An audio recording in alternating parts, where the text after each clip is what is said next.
જય જવાન, જય કિસાન, જય મુરલીધર। આજે તારીખ 30 ચોથો મહિનો અને 2025। આજે આપણે અખાત્રીજ છીએ અને અખાત્રીજનો સવારેથી આપણે પવન જોવાનો હોય અને બપોરે આપણે સળિયો રાખી અને માપ કરી અને એનો પડછાયોમાં કેટલા ઇંચમાં સાયો રહ્યો એ પ્રમાણે વરસાદ થતા હોય। જોકે એ ખરેખર તો હું અનુભવ કરું છું, સળિયો છે એ તો હું અનુભવ કરું છું અને ઘણા મિત્રોને એનો અનુભવ પણ કરાવીએ છીએ અને કરે છે અને મને પણ ફોટા નાખે છે કે આ રીતે અમારા એરિયામાં સાયો પડ્યો છે, એટલે એનું મહત્વ પણ આમાં છે, એની ભૂમિકા પણ છે। એટલે આપણે શરૂઆત કરીએ તો અખાત્રીજનો પવન છે એ અમારા એરિયામાં પ્રોપર અમારા એરિયામાંથી દેવભૂમિ દ્વારકા જિલ્લો ભાણોદ તાલુકો અને મારું ગામ મોટા કલાવડ મોટપર વાડી વિસ્તારમાં મેં જે મારી વાડી ઉપરથી આનો અનુભવ કર્યો એમાં ઈશાન તરફથી પવન આવેલો અને નૈઋત્ય સાઈડ ગયો અને બીજો એક પવનનો ઘૂઘરો હતો એ આથમણી સાઈડથી વાયો અને ઉગમણી સાઈડ ગયો। એટલે મારા અનુભવ પ્રમાણે બે પવન સારા કહેવાય।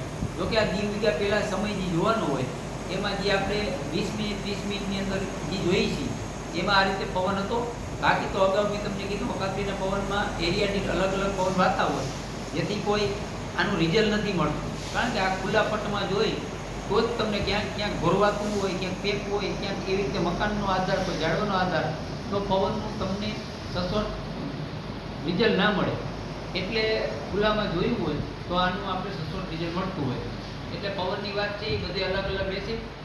પછી આપણે ત્યાંથી વાત કરીએ તો બપોરે જે રાઈટ 12 વાગે આપણે સળિયો જમીનમાં ખોડી એનો પડછાયો કેટલા ઇંચ પડે એનું પણ એક આમાં એક મહત્વ ભૂમિકા હોય છે, તો પણ એનો પણ આપણે અનુભવ કર્યો ને ઘણા મિત્રોએ આખા ગુજરાત સૌરાષ્ટ્રની લેવલે આનો અનુભવ કરતા હોય, એના પણ આપણે મિત્રોના ફોટા, ઘણા મિત્રો આપણા હોય ગ્રુપમાં એના ફોટા આવેલા છે અને આપણે પણ એક ક્યાંક ને ક્યાંક માહિતી મળતી હોય એ વિશે, કારણ કે આપણે તો પ્રોપર આપણે એરિયાને જોઈ શકીએ, આખા તમામ એરિયાને ના જોઈ શકીએ, પણ ઘણા મિત્રો જે આપણે મદદરૂપ થાય છે અને ક્યાંક ને ક્યાંક એમને પણ શોખ હોય છે અને એની પણ અનુભવ કરતા હોય, એટલે વરની વરે એને પણ અંદાજો હોય કે ખરેખર આના રિઝલ્ટ સારા છે, એટલે એ હિસાબે એ અનુભવ કરી અને ફોટા પાડી અને આપણે વેચતા હોય અને એ જોઈ અને હું આ તમને માહિતી આપું કે ઓલરેડી તમામ ગુજરાત સૌરાષ્ટ્રમાં આમ જોઈએ તો 4.5 ઇંચનો પડછાયાથી માંડી અને 6 ઇંચના પડછાયો સુધી રહ્યો છે। એટલે એનું તારણ એમ લેવાનું કે ભાઈ 40 ઇંચથી માંડી અને 60-65 ઇંચ વરસાદ થઈ શકે તમામ ગુજરાત સૌરાષ્ટ્રની અંદર। એમાં એવું હોય કે 5-10 ઇંચનો ફેરફાર થઈ શકે, જ્યાં પડછાયો પડ્યો હોય ને, માની લો કે 4.5 ઇંચનો પડછાયો પડ્યો તો ત્યાં 35 ઇંચ થઈ શકે, 50 ઇંચ થઈ શકે, એવી જ રીતે। એટલે આપણે એનું તારણ કાઢી અને એક રફ કાર્યક્રમ બનાવી તો આમ જોઈએ તો ખરેખર મિત્રો મારા અંદાજ પ્રમાણે કે 40 ઇંચથી માંડી અને 50-60 ઇંચ સુધી વરસાદ પડી શકે તમામ ગુજરાત સૌરાષ્ટ્રમાં।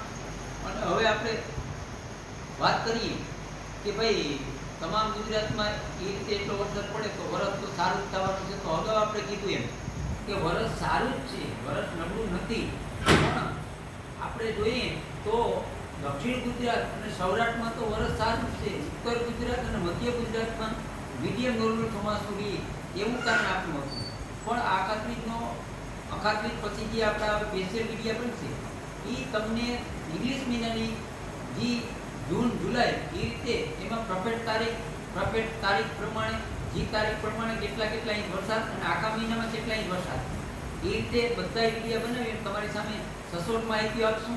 અત્યારે ટૂંકમાં આપણો મકસદ એ હતો આજે અખાત્રીજનો જે સ્પેશિયલ વિડીયો કે ભાઈ આપણે બપોરે સરિયાનો માપ, એટલે એક તારણ પણ એવું નીકળ્યું છે કે સરેરાશ 40-60 ઇંચ વરસાદ થશે।